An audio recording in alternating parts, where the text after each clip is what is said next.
በዚህ ዘመን ብዙ ሰዎች እየተዘናጉበት ያለው ግን እናንተ ይህን ነገር ካወቃችሁ በጣም የሚጠቅማችሁ ነገር ገጽታ ግንባታ የሚባለው ነገር ነው።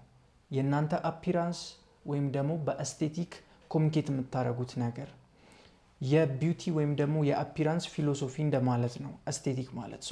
በድሮ ጊዜ ሰዎች በኤስቴቲካቸው ባለባበሳቸው ራሳቸውን በሚያቀርቡበት በገጽታቸው ምክንያት ጦርነቶች ያሸንፈው ያውቃሉ፣ ምርጫዎች ያሸንፈው ያውቃሉ። ጆን ኤፍ ኬኔዲ ኔቪ ሱት ስለለበሰ ነው በ1960 ምርጫ ያሸነፈው። ስለሱ ስቶሪ በኋላ ነግራቸዋለሁ። ሱፍ ነው ምርጫ እንዲያሸንፍ ያደረገው የነበረው። ኤድዋርድ ቲች በአፒራንሱ በኤስቴቲክ ራሱን እንዴት ማቅረብ እንዳለበት ስላወቀ ነበር ብዙ ጦርነቶችን ያሸነፈው። እና ፖለቲካል ፓወሮችም የገጽታን የአፒራንስን ፓወር በጣም ይረዱ ስለነበር ኢቭን ኖርማል እናንተ የምትለብሱትን ልብስ ሳይቀር የሚወስንላችሁ መንግስት ነበር። ለምሳሌ በሮም ዘመን ቴሪያን ፐርፕል የሚባል ከለር ነበር እና ሮያል ፋሚሊዎች ብቻ የሚለብሱት አይነት ከለር ፓሌት ነው። በጣም ሬር ከሆነ አኒማል ምናምን ክራሽ ተደርጎ የሚመጣ አይነት ከለር ነው እና ያንን ከለር ኖርማል ሰው አድርጎት ከተገኘ ቅጣቱ መገደል ነበር። ምክንያቱም ያንን ከለር አድርገሃል ማለት ሮያል ፋሚሊ ነኝ እያልክ ነው። ያልሆንከውን እንደሆንክ ኮሚኒኬት እያረክ ነው ለማህበረሰቡ። እንደ አጭበርባሪ ነበር የምትታዩት። እና አፒራንስ የሚባለው ነገር ኤስቴቲክ የሚባለው ነገር እንደ ዴኮሬሽን ሳይሆን የሚታየው እንደ ኮሚኒኬሽን ነበር። አሁን ድረስ ይሄ ነገር ኃይል አለው። በዚህ ዘመንም ይሰራል። ኢቭን ሰዎች ኖቲስ አያረጉትም ወይም ደግሞ ቦታ አይሰጡትም ማለት መስራት አቁሟል ማለት አይደለም። በድሮ ዘመን የስሊቭ ሌንግዛችሁ ጀስት ኢማጂን የልብሳችሁ የጄታችሁ ቁመት ሳይቀር በመንግስት የሚወስኑ መንግስት ነበሩ። ዩሮፕ ላይ ቻይና ምናምን መጠቀም የማትችሏቸው ኢምብሮይደሪዎች ነበሩ። መጠቀም የማትችሏቸው ከለር ፓሌቶች ብዙ ይሄ ሂስትሪ ላይ የሞላ ነው። ምክንያቱም ገጽታ ኃይል እንዳለው ነገር ነው የሚታየው። ኢቭን ጦርነት አሸንፈው ሲማርኩ ወታደሮችን ጸጉራቸውን ይላጫቸው ነበር። ባሪያ ሆኖ ጸጉረ ረጅም ባሪያ ምናምን አይኖርም። ብዙ ጊዜ ጸጉራቸው ይላጫሉ፣ መላጣ ናቸው። ምክንያቱም ሄር እንደ ፓወር ሲምቦል ይታይ ስለነበር ማለት ነው። በድሮ ዘመን እያንዳንዱ ነገር ገጽታችሁ፣ አረማመዳችሁ፣ አለባበሳችሁ ተጠንቶ ኢንቨስት የሚያደርጉበት ስፔሻሊ ፖለቲካል ፓወሮች የሚጠቀሙት ኃይል ነው። አሁን ድረስ ፖለቲሽያኖች ይጠቀሙታል፣ ማርኬተርስ ይጠቀሙታል፣ ብራንድ ስትራቴጂስት ይጠቀሙታል። እንዳልኳችሁ ከምንም በላይ ደግሞ ፖለቲክስ ላይ በትልቁ እየተጠቀሙት ያለ ነገር ነው። ያው በዚህ ዘመን ዶንት ጀጅ ኤ ቡክ ባይ ኢትስ ከቨር፣ የሰውን ገጽታ የተማንነቱን አትገምት ምናምን ሲባል ሰምታችሁ ታውቃላችሁ። ውሸት ነው። እኔ አልገምትም የሰዎችን አይቼ ምናምን ብትሉ እንኳን አትችሉም፣ አለመገመት አትችሉም። ስለ አፒራንሴም ግድ አይሰጠኝም ምን አገባኝ ሰው ስለኔ ምናምን ቢያስብ ብትሉም ከተጽዕኖ ውጪ መሆን አትችሉም። ቢያገባችሁም ባያገባችሁም ህይወታችሁን አፌክት ያደርጋል፣ ስራችሁን አፌክት ያደርጋል፣ የስራ ሰክሰስፉል የመሆን እድላችሁን አፌክት ያደርጋል፣ ለሁሉም ነገር አፌክት ያደርጋል። አፒራንስ ማለት ቆንጆ መሆንና አለመሆን የሆነ ማማርና አለማማር ከሚባል ነገር ያለፈ ነው። ብቁ መሆናችሁን ለምትፈልጉት ስራ ችሎታችሁን ሁሉን ነገር ሰዎች ጀጅ የሚያደርጉት መጀመሪያ በአፒራንሳችሁ እንደሆነ ጥናቶች ያረጋግጣሉ። ሳይኮሎጂስቶች ይህን ቲን ስላይሲንግ ብለው ይጠሩታል። ምንድነው? የሰው ልጆች እናንተን ሲያያችሁ ኢሚዲየትሊ በፍራክሽን ኦፍ ሰከንድስ ትረስት ወርዚ ነው ወይ፣ ይሄ ሰውዬ ታማኝ ነው ወይ፣ ብቁ ነው ወይ፣ ምን ያክል ኔትወርዝ ነው ያለው፣ ሀብታም ነው ወይ፣ ደሃ ነው ወይ፣ ምን አይነት ፍሬንድሊ ነው ወይ ሲሪየስ ነው፣ ኤቭሪቲንግ እነዚህ ነገሮች ጀጅ አድርገው ነው ከዛ በኋላ እናንተ የምታወሩትን ነገር በዛ መሰረት ላይ ነው የሚሰሟችሁ እንጂ ሰምተዋችሁ አይደለም ይሄ ሰው እንደዚህ ነው የሚሏችሁ። መጀመሪያ ከወሰኑ በኋላ ነው እናንተን ሰምተው የሚገነቡት ማለት ነው። ብሬናችንም ለሰርቫይቫል ስለሆነ ዋይር የተደረገው ጀስት ኢማጂን አሁን ስታስቡት እናንተ የሆነ ጭራቅ የሚመስል ሰውዬ አይታችሁ ይሄ ሰውዬ ፍሬንድሊ ይሁን ወይስ እስኪ ስለ ህይወት ያለውን ፊሎሶፊ ሰምቼ ጀጅ ነው የማደርገው እንጂ ምናምን ትላላችሁ። የሆነ የሚያስፈራ ሰውዬ ካያችሁ በቃ የሚጎዳ ነው የሚመስላችሁ። ብሬናችሁ ሽሽ ነው የሚላችሁ። አለቀ። የሆነች ደግሞ የምታምር አይነት ምናምን አይነት ሴት ከሆነች እቺ ልትገለኝ ትችላለች ወይ ልትጎዳኝ ትችላለች ወይ እንደዚህ አይነት ሀሳብ አይመጣባችሁም። ሲምፕሊ አፒራንሱን አይታችሁ ጀጅ ታደርጉታላችሁ ማለት ነው።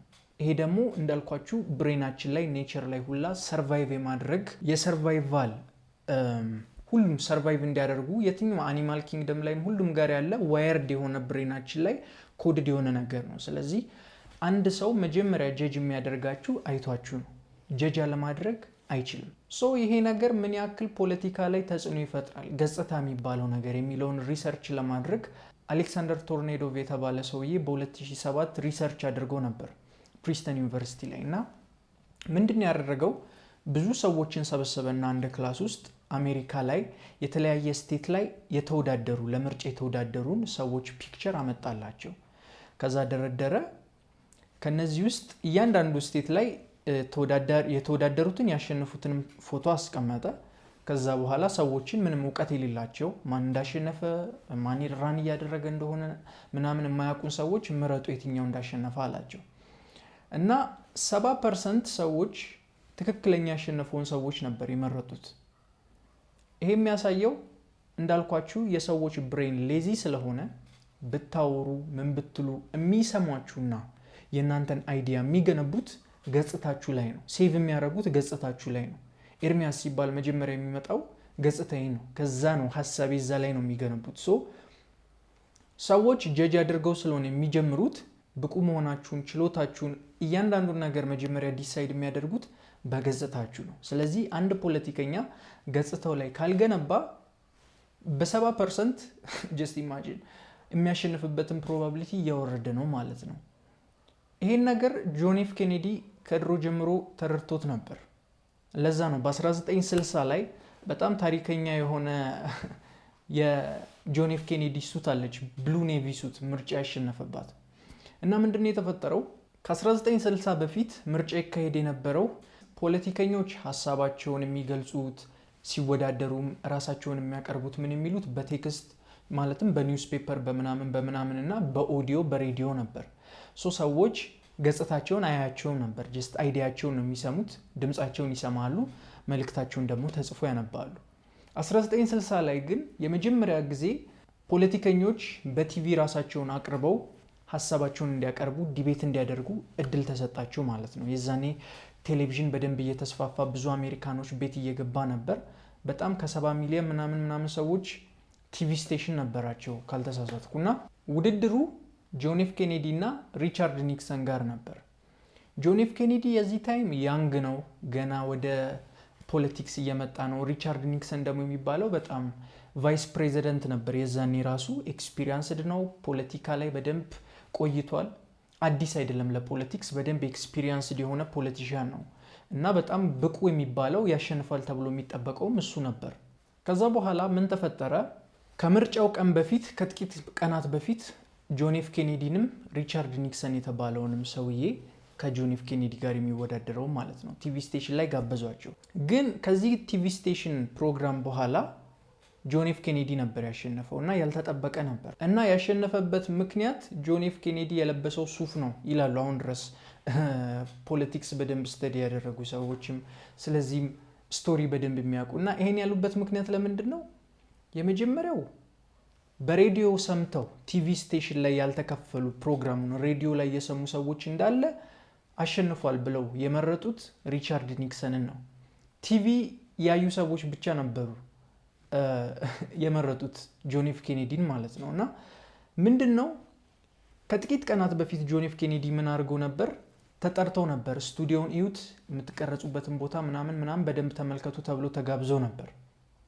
የዛኔ ጆን ኤፍ ኬኔዲ ቲሞቹን ይዞ ከአንድ ሳምንት በፊት እያንዳንዱን ካሜራው አንግሉ የት ጋር ነው የሚቀመጠው፣ ባክግራውንድ ከለሩ ምንድነው፣ ወዴት ነው የምመለከተው፣ ሜን ካሜራው የትኛው ነው፣ ኤቭሪቲንግ እነዚህ ነገሮች ጠይቀው ቲሞቹ ከባክግራውንድ ከለሩ ጋር ግሬ ነበር ባክግራውንድ ከለሩ፣ ብላክ ኤንድ ዋይት ነው ቲቪው፣ ፖፕ አውት የሚያደርግ ድምቅ ብሎ እንዲታይ የሚያደርገውን ሱፍ ኔቪ ብሉ ሱፍ መረጡለት ማለት ነው። ከዛ በፊት የተመረጠው ግሬ ከለር ነበር።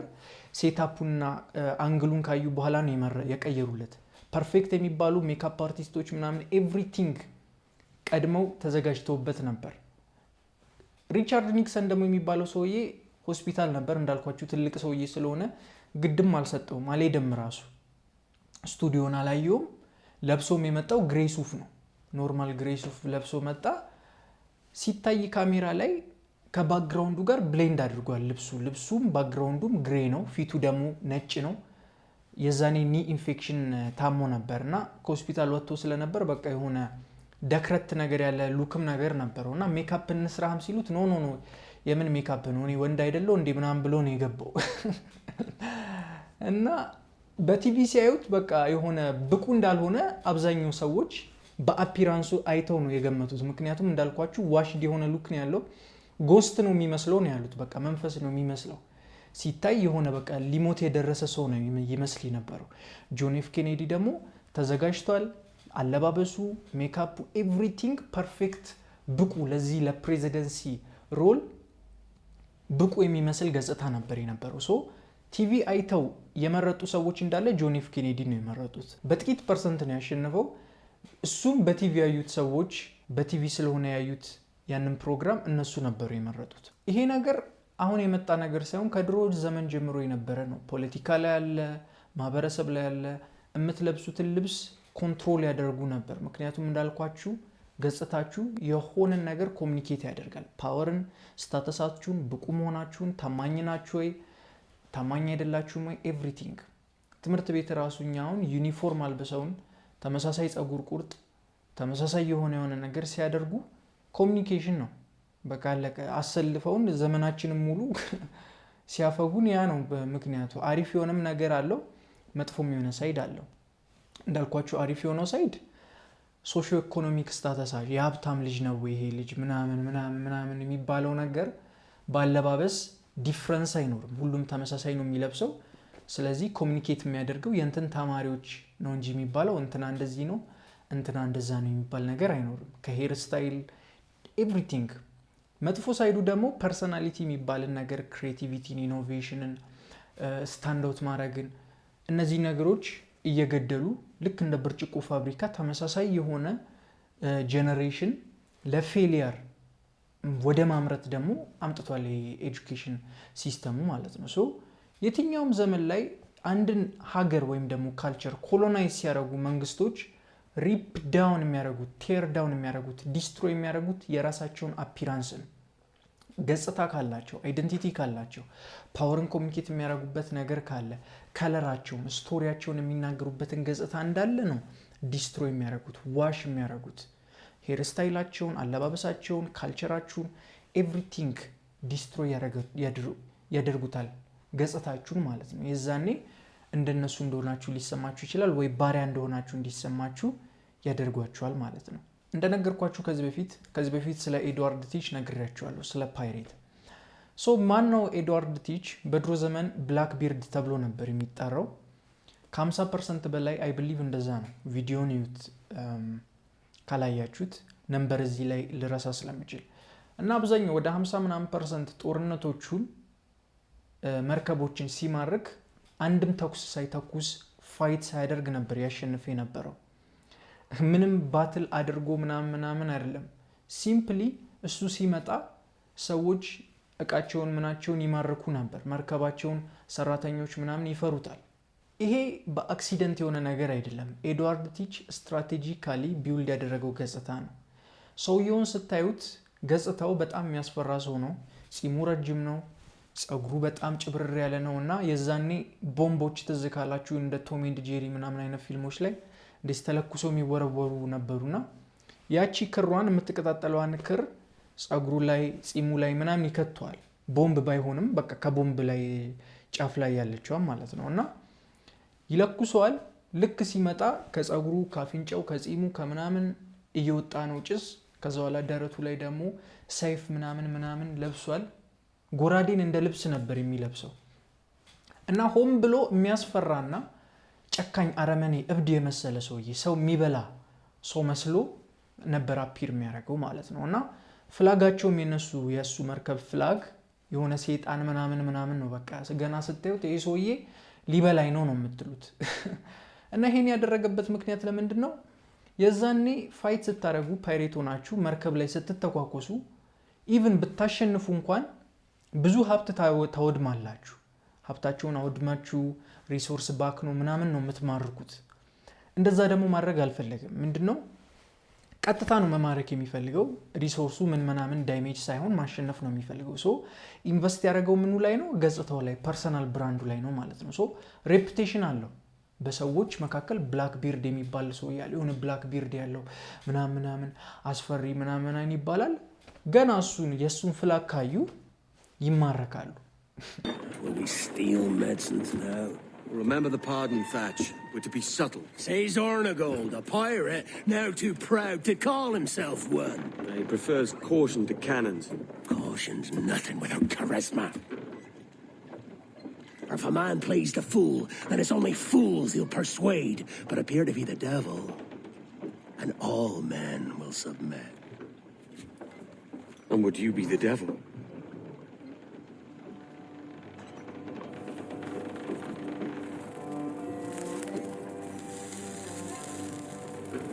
For an audience.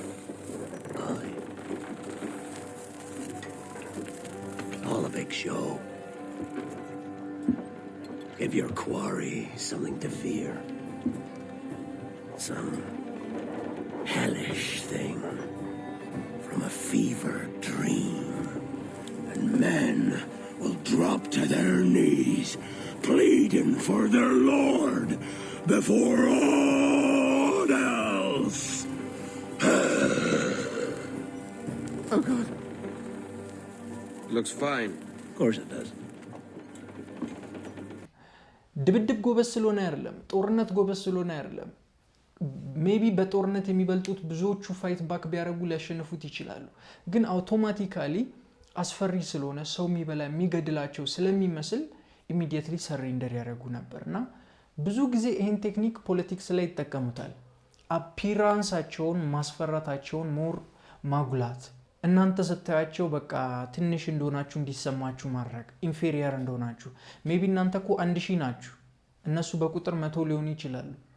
ግን እነዚህ መቶዎቹ ሰዎች 1000ንም ሰው ኮንትሮል ማድረግ እንደሚችሉ ምናምን ካሳመኑ በአፒራንሳቸው በገጽታቸው እነዚህ ሰዎች ከፈሩ ኦሬዲ ይሸነፋሉ ማለት ነው። እናንተም ባላችሁበት ማህበረሰብ ኢንቴንሽናሊ አፒራንሳችሁን ዲዛይን ካላደረጋችሁ በስተቀር ዝም ብላችሁ ኪዩትና ምናምን አይደለም፣ ቆንጆ ነው ያስጠላል፣ ከዛ ያለፈን ዲኮሬሽን አይደለም፣ ኮሚኒኬሽን ነው። ሶ ዲኮሬት ማድረግ ቆንጆ ነች መባል፣ ቆንጆ ነው መባል፣ ያምራል ያስጠላል፣ ከዛ ያለፈ ነው።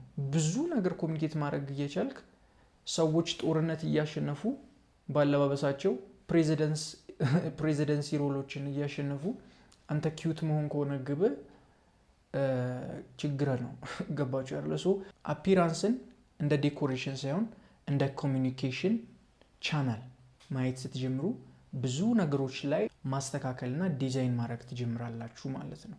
ከዚህ በፊት ሃሎ ኢፌክት ብዬ ስለዚህ አውርቻችኋለሁ፣ እንዴት ይሄ ነገር በጣም ተጽዕኖ እንዳለው። ያው በጣም ብዙ ሀሳቦች ነው፣ በጣም መርጅ አድርጌ ነው ዛሬ ያወራሁት። በጣም ቪዲዮ እንዳይንዛዛ በቀጣይ ፓርት ስለተለያዩ ካልቸሮች በዲቴል እንድሰራላችሁ የምትፈልጉ ከሆነ አሳውቁኝ። የተለያዩ ካልቸሮች የተለያዩን ከለር አለባበስን ምንን እንዴት ኮሚኒኬት ያደርጉ እንደነበር ከአንድ ካልቸር ሌላ ካልቸር የፓወር ሲምቦል የማስፈራት የፖለቲክስ ሊሆን ይችላል። እንዳልኳችሁ ጸጉር መቆረጥ አሁን ከውትድርና ዘመን በኋላ ነው ዲሲፕሊን ምናምን የሆነው። ወርልድ ዋር መጣ፣ በቃ ወታደሮች እንዳለ መቆረጥ ምናምን ሆነ እንጂ ጸጉር መቆረጥ ራሱ የስሌቨሪ ምልክት ነበር። ጃፓን ካልቸር ላይ ብታዩ፣ ኤዥያን ብትሄዱ፣ የትም ብትሄዱ ጸጉሩን አንድ ወንድ ከቆረጠህ በቃ ክብርህን አነሰውት ነበር። በጃፓኒስ ካልቸሮች እንዳለ ዋሪየሮች ምናምን ካታናቸውን ይዘው ጸጉራቸውን ያስይዙ ነበር። ያ እንደ ፓወር ሲምቦል ነበር የሚታየው። ብላክ ጋር አፍሪካንስ ብዙ ሄር ስታይሎች ነበሩ ከኮሎኒያሊዝም በፊት። ኮሎኒያሊዝም ሲመጣ ነው ብዙ አይደንቲቲ፣ ካልቸር፣ አለባበስ ኤቭሪቲንግ ስሌቭ እንደሆኑ እንዲሰማቸውና ትንሽ እንደሆኑ እንዲሰማቸው ስትሪፕ ዳውን ያደረጉት ማለት ነው። እና ስለተለያዩ ካልቸሮችና ስለ አፒራንሳቸው በደንብ ቪዲዮ ሰራላችኋለሁ። ጨርሻለሁ።